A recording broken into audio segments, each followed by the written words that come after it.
کے برعکس بہت بڑی بد نصیبی ہے، بہت بڑا گھاٹا اور نقصان ہے، بڑا بد نصیب اور بدبخت ہے یہ آدمی جس کے بارے میں اللہ پاک یہ اعلان فرما دیں، یہ فیصلہ فرما دیں کہ میری اس کے ساتھ عداوت ہے، میری اس کے ساتھ دشمنی ہے، یہ میرا دشمن بن چکا ہے۔ یہ بندہ بہت بد نصیب آدمی ہے، بہت بڑا بدبخت انسان ہے، یہ سب سے بڑا ناکام انسان ہے۔ صلحاء فرماتے ہیں کہ اللہ پاک رحمان بھی ہیں، اللہ پاک رحیم بھی ہیں، اللہ غفور بھی ہیں، غفار بھی ہیں، بہت زیادہ بخشنے والے بھی ہیں۔ اسی رحم اور رحمان ہونے کی وجہ سے اللہ پاک نے پورے قرآن کے اندر جو انداز اختیار فرمایا ہے وہ بڑا بہترین، بڑے رحم والا اور بہت زیادہ محبت اور شفقت والا انداز اختیار فرمایا۔ اللہ پاک ہر اس بندے کو جو ایک قدم چلتا ہے، اللہ پاک 2 قدم اس کی طرف متوجہ ہوتے ہیں، بڑھا چڑھا کر اس کے اعمال کا بدلہ لکھتے ہیں۔ اللہ پاک اس کو قریب کرنے کے لیے اپنی نعمتیں ذکر فرماتے ہیں۔ اگر کوئی بد نصیب آدمی اللہ پاک کی ان ساری نعمتوں کی بے قدری کرتا چلا جائے، اس کو کوئی پرواہ نہیں کہ میرا رب مجھے بلا رہا، یا ایھا الانسان ما غرک بربک الکریم، اللہ فرماتے ہیں کہ اے میرے بندے، آخر وہ کون سی چیز تھی جس نے تجھے اپنے کریم رب سے غافل کر دیا، دھوکے میں ڈال دیا؟ کون سا دروازہ تجھے مل گیا ہے، کون سی سوغات تجھے مل گئی ہے جس نے اللہ کی نعمتیں تجھے بھلا دیں اور اللہ پاک کی عظمت تیرے سامنے نہیں رہی اور اللہ پاک کے احسانات تیرے سامنے نہیں رہے، اللہ کے احکامات کو تو چھوڑ چکا، اللہ نے جن چیزوں سے روکا وہ تجھے یاد نہیں۔ یا ایھا الانسان ما غرک بربک الکریم۔ تو صلحاء فرماتے ہیں کہ اللہ پاک چونکہ بڑے رحمان اور بڑے رحیم ہیں، ایک ہی گناہ کی وجہ سے کبھی بھی اللہ پاک کسی بندے کو اپنا دشمن قرار نہیں دیتے، بڑی ڈھیل دیتے ہیں، بڑا موقع دیتے ہیں، بڑا سمجھاتے ہیں، بہت زیادہ قریب کرتے ہیں، بڑے احسانات فرماتے ہیں، اور 6 درجات کے بعد پھر 7واں درجہ ایسا آتا ہے گناہوں کا کہ جس کے بعد اللہ پاک یہ اعلان فرما دیتے ہیں کہ آج کے بعد یہ بندہ میرا دشمن ہے اور اس کے ساتھ میری عداوت ہے۔ 7ویں درجے پر 6 درجے آتے ہیں، اس سے پہلے گناہوں کے 6 درجے۔ ایک آدمی اللہ پاک کی نعمتوں کی بے قدری کرتا چلا جائے، اللہ کے احسانات کو بھولتا چلا جائے، اللہ کا منادی بلائے اس کو کوئی پرواہ نہ ہو، اللہ کے نبی اس کو بلائے اس کو کوئی پرواہ نہ ہو، اللہ کا قرآن اس کو کچھ کہے یہ کبھی نہ سننے کے لیے تیار ہو۔ ایک بندہ اللہ کی ہر نعمت کی بے قدری کرتا چلا جائے تو پہلا درجہ اللہ پاک یہ اختیار فرماتے ہیں کہ اعراض فرماتے ہیں۔ اعراض یہ ہوتا ہے کہ ساتھ بیٹھے ہوئے اللہ پاک توجہ ہٹا لیتے ہیں۔ کبھی دیکھا ہوگا کہ ایک آدمی ساتھ بیٹھا ہوا ہے، کہیں اور کسی اور طرف متوجہ ہے، آپ ساتھ ہونے کے باوجود آپ کی بات نہیں سنتا۔ تو اللہ پاک پہلے درجے کے اندر جب ایک بندے کی طرف سے مسلسل بے قدری ہوتی چلی جاتی ہے تو پہلا درجہ اللہ کی طرف سے یہ ہوتا ہے اعراض کا، کہ اللہ پاک اس بندے سے توجہ کو ہٹا لیتے ہیں، عنایات کو ہٹا لیتے ہیں۔ اللہ پاک اس کی طرف جو متوجہ تھے اللہ پاک اس کی طرف سے توجہ ہٹا کر دوسری طرف کو اللہ پاک توجہ فرما لیتے ہیں۔ پھر بھی یہ بندہ اگر باز نہیں آتا، پھر بھی اس کے دل کے اندر ندامت پیدا نہیں ہوتی، پھر بھی کبھی اس کے دل کے اندر احساس پیدا نہیں ہوتا، تو دوسرا درجہ پھر یہ آتا ہے کہ اللہ پاک درمیان میں ایک حجاب کو پیدا کر دیتے ہیں۔ دوسرا درجہ حجاب کا ہے، پھر بھی یہ بندہ معصیت کے اندر، نافرمانی کے اندر، گناہوں کے اندر بڑھتا چلا جائے تو تیسرا درجہ یہ ہوتا ہے کہ اللہ پاک اس بندے کے درمیان میں اور اپنے درمیان میں دوری پیدا کر دیتے ہیں، تفاصل، دوری پیدا کر دیتے ہیں۔ پہلے اللہ قریب تھے لیکن توجہ کو ہٹایا تھا، پھر بھی یہ بندہ باز نہ آیا تو اللہ پاک نے رکاوٹ ڈال دی، پھر بھی باز نہ آیا تو اللہ پاک نے اس سے دوری کو پیدا کر لیا۔ اور چوتھے درجے کے اندر پھر بھی اگر یہ بندہ بے قدری کرتا چلا جاتا ہے اور یہ بندہ اللہ کے احسانات کو بھولتا چلا جاتا ہے اور کوئی چیز اس کے اوپر اثر انداز نہیں ہوتی، اس کا دل پتھر کی طرح سخت ہو جاتا ہے، اس کی آنکھیں خشک ہو جاتی ہیں، تو چوتھے درجے کے اندر پھر اللہ پاک اس کو جو توفیق دیا کرتے تھے اللہ پاک اس کے نوافل، جو صدقہ خیرات ہے، نفل عبادات ہے، اس کی توفیق کو سلب کر لیتے ہیں۔ اور پھر 5ویں درجے کے اندر اللہ پاک اس سے اگلا درجہ کہ فرائض کی توفیق بھی اس سے سلب ہو جاتی ہے، اور 6 درجے کے اندر پھر اللہ پاک اس کی حالت ایسے بنا دیتے ہیں کہ یہ بندہ مطمئن ہو کر بیٹھ جاتا ہے، یہ بندہ مطمئن ہو کر بیٹھ جاتا ہے، اس کو کوئی پرواہ نہیں ہوتی۔ کبھی اس کو سوچنے کی توفیق نہیں ملتی کہ میرے ہاتھ سے کیا چلا گیا ہے، میرے پاس سے کیا نعمت نکل گئی ہے، میں دنیا میں کس لیے آیا تھا، میں نے دنیا میں کیسے جینا ہے، میں نے دنیا میں کیسے رہنا ہے، ساری چیزوں سے بے خبر ہو کر یہ بندہ ایسا بن جاتا ہے۔ یہ 6 درجہ ہے۔ اب یہ اس کے بعد اگر یہ باز نہیں آئے گا تو آخری درجہ جو عداوت کا ہے وہ اس بندے کا مقدر بن جاتا ہے۔ اس پر اللہ پاک آ کر بڑا انتظار فرماتے ہیں کہ یہ بندہ پھر بھی باز آ جائے۔ بخاری شریف کی روایت ہے، رسول پاک علیہ الصلاۃ والسلام فرماتے ہیں یذهب الصالحون الاول فالاول وتبقى حفالة كحفالة الشعير لا يباليهم الله بالة۔ اچھے لوگ جاتے رہیں گے اس دنیا سے، جاتے جاتے جاتے جاتے ایک وقت آئے گا کہ دنیا کے اندر سے اچھے لوگ ختم ہو جائیں گے،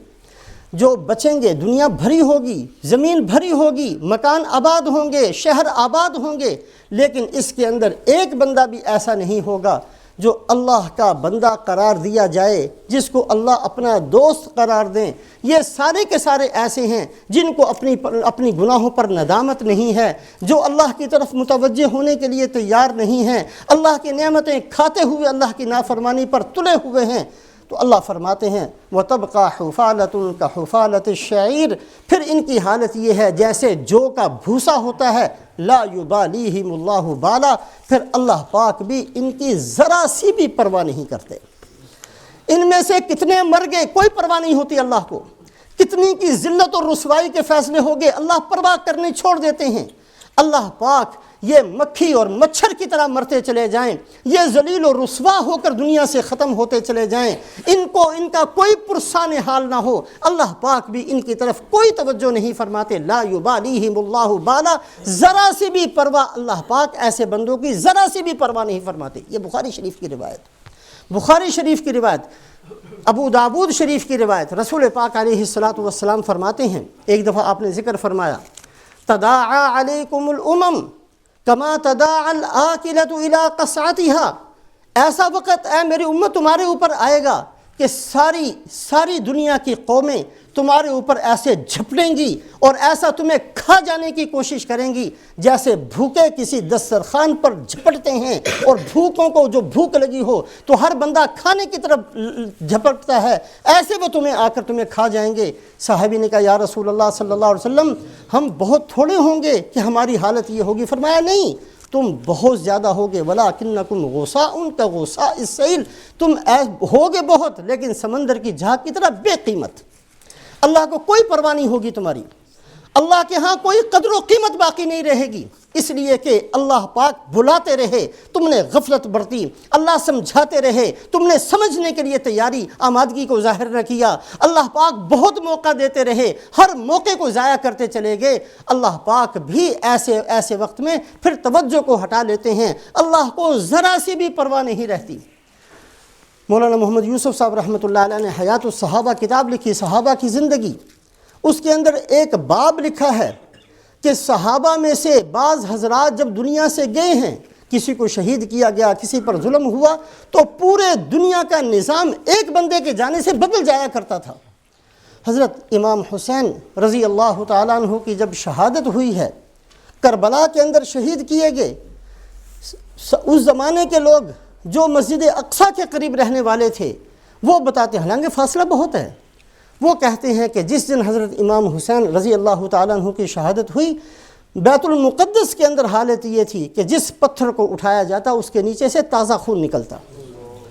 دنیا کا نظام بدلتا تھا ایک آدمی کی شہادت سے، ایک آدمی کے جانے سے اللہ پاک دنیا کے نظام کو بدل دیتے تھے، اس لیے کہ اللہ کے ہاں ان کی قدر تھی، ان کی قیمت تھی، ان کی وقعت تھی، ان کی وجہ سے دنیا چلتی تھی، ان کی وجہ سے لوگوں کو کھانا ملتا تھا، ان کی وجہ سے بارشیں ہوتی تھیں، ان کی وجہ سے اللہ پاک کے انعامات ہوتے تھے۔ جب ایسے بندے دنیا سے چلے جاتے ہیں اور ایسے رہ جاتے ہیں جن کو اللہ کی پرواہ نہیں ہوتی، لا یبالیہم اللہ بالا، اللہ پاک بھی ایسے بندوں کی پرواہ چھوڑ دیتے ہیں۔ رسول پاک علیہ الصلاۃ والسلام تشریف فرما ہے، ایک آدمی سامنے سے گزرا، آپ نے صحابہ سے پوچھا کیا رائے ہے اس کے بارے میں؟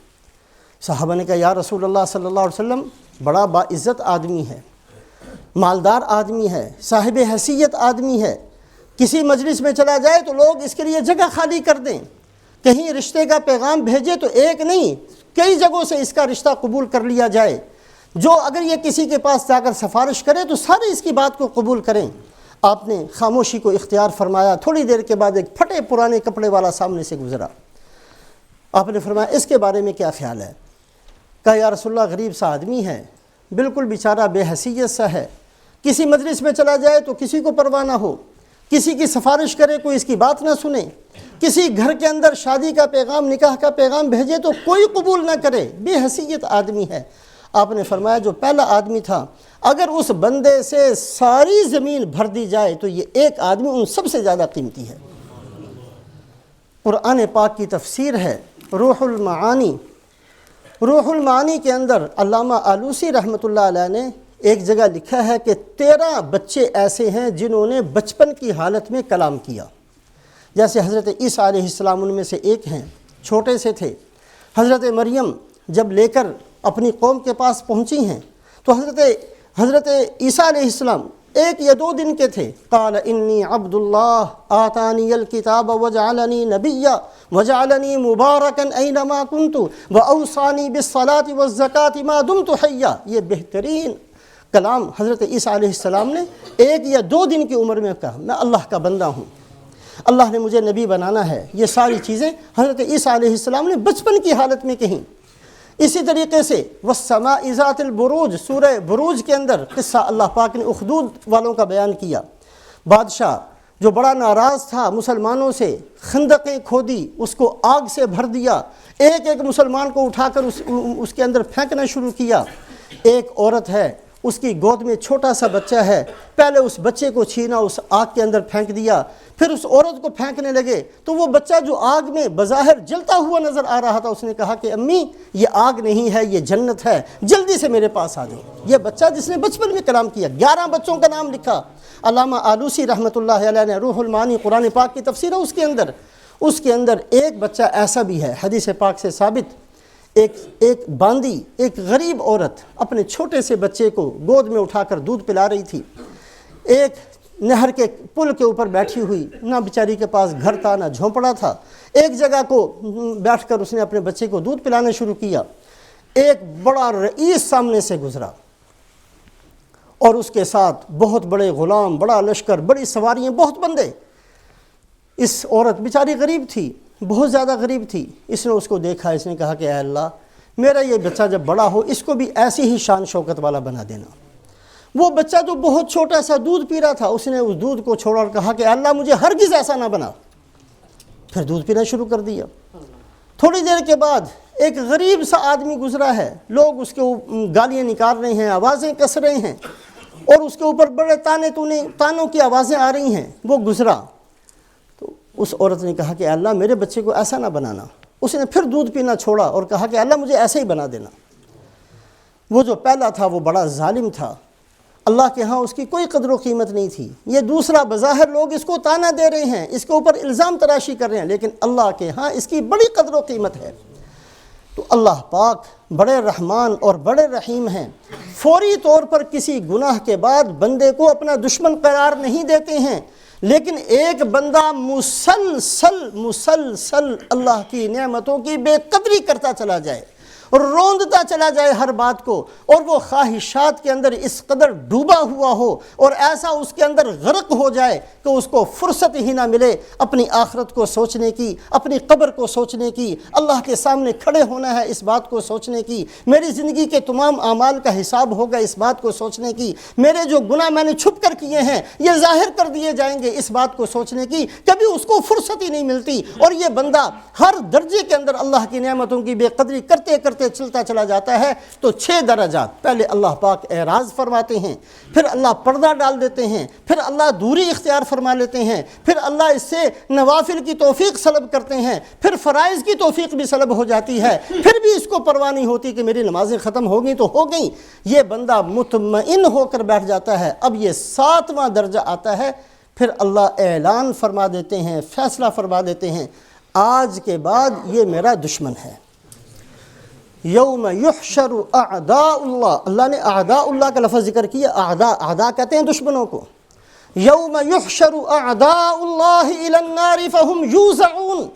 اللہ فرماتے ہیں اس دن کو یاد کرو، وہ حشر کا دن ہوگا، اولین آخرین سارے کے سارے اس میدان میں جمع ہوں گے، اور میرے جتنے دشمن ہیں ان سب کو لا کر سامنے کھڑا کیا جائے گا، اور پھر ان کو اٹھا کر جہنم میں پھینک دیا جائے گا، اور ان کی جماعتیں اور ان کی ٹولیاں بنائی جائیں گی۔ یہ وہ بدبخت ہیں جو حرام کھانے والے تھے، یہ وہ بدبخت ہیں جو گناہ کرنے والے تھے، یہ شرک کرنے والے تھے، یہ کفر کرنے والے تھے، یہ فلاں فلاں، ان کے جرم کے حساب سے جماعتیں بنا کر ان کو جہنم میں پھینکا جائے گا۔ یوم یحشر اعداء اللہ الی النار فہم یوزعون، اللہ پاک نے اعداء کا لفظ ذکر، یہ میرے دشمن ہیں، یہ عداوت کا درجہ